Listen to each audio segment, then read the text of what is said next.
अस्सलाम वालेकुम and welcome to another video. आज की वीडियो में मैं आपके साथ बेसन वाली भिंडी की एक ज़बरदस्त सी रेसिपी शेयर करूंगी। ये उन सभी लोगों के लिए है जिनके बच्चे जो हैं वो भिंडी नहीं खाते। ठीक है, तो आप इस तरीके से उनको भिंडी बना के दें तो इंशाल्लाह वो भिंडी ज़रूर खाएंगे। इसके अलावा वो लोग जो भिंडी के बहुत ज़्यादा शौकीन हैं तो वो इस तरीके से ट्राई करें, उन्हें बहुत ज़्यादा अच्छा लगेगा। तो भिंडी को सबसे पहले आपने अच्छे तरीके से वॉश कर लेना है। ठीक है, वॉश करना बहुत ज़रूरी है। उसकी वजह है कि इसके ऊपर बहुत से कीड़े मकोड़े जो हैं वो बैठते हैं। इसके बाद हम भिंडी को काटेंगे। आपने कोशिश यही करनी है कि भिंडी के छोटे छोटे स्लाइसेस काटें। जितने छोटे स्लाइसेस काटेंगे ये उतने अच्छे तरीके से पकेंगे। ठीक है, तो और इनके अंदर जो लेस है वो भी जो है वो इजीली ख़त्म हो जाएगी। ठीक है, तो इसके बाद हम इसको एक प्लेट में ट्रांसफ़र करेंगे और लेंगे बेसन। तकरीबन 3 चम्मच बड़े चम्मच जो हैं वो मैंने बेसन के लिए हैं। यूँ भी कह सकते हैं कि 1 कप जो है वो मैंने बेसन का इस्तेमाल किया है। इसके बाद हम इसमें डालेंगे मसाला जात। मसाला जात जो हैं वो कुछ ख़ास नहीं डालने आपने। नमक, दरदरा मिर्च, हल्दी और मसाला जो है गरम मसाला जिसे कहते हैं वो ऐड करना है। ठीक है, तमाम चीज़ों को आपने अच्छे से मिक्स कर लेना है। पहले तो मैं चम्मच के साथ मिक्स कर रही थी। ठीक है, बाद में मैं हाथों के साथ मिक्स किया क्योंकि हाथों की मदद से जो काम होता है उसकी क्या ही बात है। अच्छा, यहाँ पे मैं आपको एक बात बताना भूल चुकी हूँ कि मैंने यहाँ पे खुश्क धनिया भी ऐड किया है। थोड़ा सा पानी ऐड कीजिएगा। पानी इसलिए कि ये जो बेसन है ये भिंडियों के साथ चिपक जाए। अगर आप इसमें पानी ऐड नहीं करते तो इससे क्या होता है कि भिंडी के साथ मसाला चिपकता नहीं। तो चिपकाना बेहद ज़रूरी है क्योंकि खुश्क मसाला जात जो है जब इसको फ्राई करेंगे तो ये जड़ जाएगा। ठीक है, तो इसको पानी के साथ थोड़ा सा काम कीजिए। तो इसको थोड़ा सा पानी लगा लीजिए। इसके बाद हम क्या करेंगे, इसको 1 या 2 मिनट के लिए स्टे पे रखेंगे। ज़्यादा देर आपने इसको स्टे पे नहीं रखना।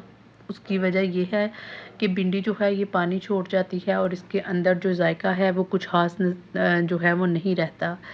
इसके बाद आप ऑयल लेंगे और इसको गर्म कर लेना है। ठीक है, मेरा ऑयल थोड़ा सा ठंडा था। मैंने एक भिंडी डाल के देखी तो ये काफ़ी ज़्यादा ठंडा था। तो 5 मिनट के बाद हम इसमें भिंडियाँ जो है वो फ्राई करेंगे। तो 5 मिनट के बाद हम इसमें भिंडियाँ फ्राई करना स्टार्ट करेंगे।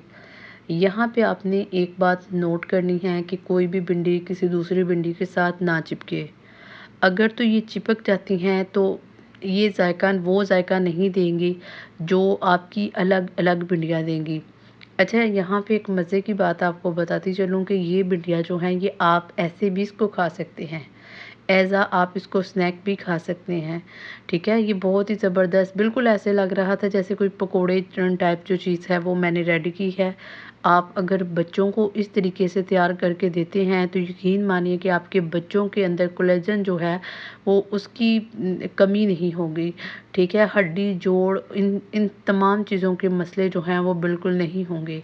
ठीक है, इनको हमने फ्राई कर लेना है और फ्राई करने के बाद आप देख सकते हैं अल्हम्दुलिल्लाह भिंडियों का कलर बड़ा लाजवाब किस्म का है और बड़ी ही ये कुरकुरी सी भिंडियाँ जो हैं वो तैयार हुई हैं। आप सभी को मैं बता चुकी हूँ कि ऐसे भी आप इसको खा सकते हैं रोटी की मदद से, साथ में आप केचप लगा लें। ठीक है, तो ये बड़ी ही ज़बरदस्त किस्म की तैयार हुई हैं। इसके बाद हम क्या करेंगे, कढ़ाई में ऑयल लेंगे। ये मैंने वही ऑयल इस्तेमाल किया है जिसमें हम भिंडी को फ्राई कर चुके हैं। उसकी एक वजह ये है कि आपका ऑयल जो है वो वेस्ट नहीं होगा क्योंकि अगर आप इस ऑयल को किसी दूसरी हंडिया में डालेंगे तो भिंडी की खुशबू आएगी। सेकंड, कि इसमें भिंडी का फ्लेवर जा चुका है। हम चूँकि भिंडी बना रहे हैं और हमें भिंडी का फ्लेवर ही चाहिए। ऑयल के अंदर हम डालेंगे प्याज, इनको थोड़ा सा ब्राउन कर लेंगे और इसके बाद टमाटर, हरी मिर्चें। ठीक है, 2 टमाटर थे और 8-10 जो हैं वो हरी मिर्चें थी।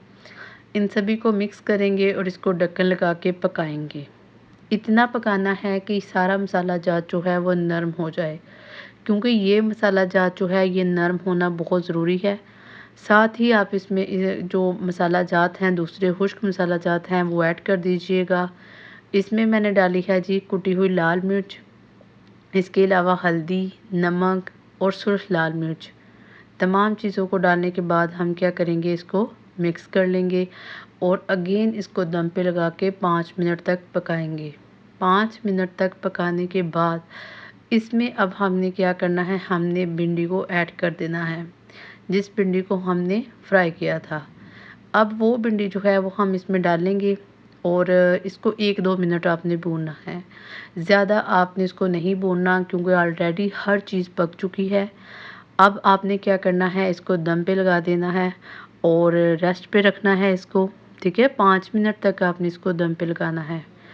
ये भिंडी जो है, इससे पहले आप मुख्तलिफ़ किस्म की भिंडियाँ तैयार कर चुके होंगे, उनके जायके से इसका जायका बिल्कुल डिफरेंट है और ये बड़ा लाजवाब किस्म की भिंडी तैयार हुई है, ठीक है? एक दफ़ा आपने इसको ट्राई ज़रूर करना है और मुझे कमेंट सेक्शन में आप ज़रूर बताइएगा कि आपको ये रेसिपी कैसी लगी, ठीक है? आप इसको रोटी और नान, ठीक है, सभी के साथ खा सकते हैं। नान के साथ इसका जायका जो है वो बड़ा लाजवाब है। अलबत्ता पराठे के साथ भी आप इसको खाएँ तो इसका फ्लेवर जो है वो बड़ा ज़बरदस्त किस्म का होगा और उम्मीद है कि आपको वीडियो अच्छी लगी होगी। वीडियो अच्छी लगी हो तो वीडियो को लाइक कीजिए, शेयर कीजिए और कमेंट करके मुझे बताइएगा कि आपको ये रेसिपी कैसी लगी है। मिलते हैं किसी नेक्स्ट वीडियो में, तब तक अल्लाह हाफ़िज़।